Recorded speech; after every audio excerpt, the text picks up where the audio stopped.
नए साल के जश्न को लेकर राजधानी रायपुर में जोर शोर से तैयारी चल रही है। इसको लेकर पुलिस भी मुस्तैद है। वहीं आबकारी विभाग ने भी कमर कस ली है। तय कीमत से अधिक दामों पर शराब बेचने वालों के खिलाफ पैनी नजर रखी जाएगी। इसके साथ ही अन्य राज्यों से शराब के खेप पर कड़ी निगरानी रखी जाएगी।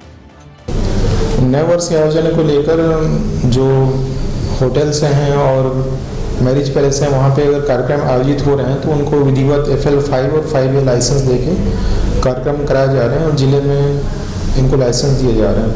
और अन्य प्रांत की जो शराब है उसमें सूचना एकत्र कर रहे हैं। उस पर भी पिछले दिनों भी 2-3 केस हमने बनाए हैं और आगे भी इस पर कार्रवाई करेंगे। कई जो शराब की दुकानें हैं अलग क्षेत्रों में, वहाँ पर ओवर रेटिंग्स की भी कंप्लेन है। इस पर किस तरह से जांच कर रहे हैं, क्या कार्रवाई करते हैं?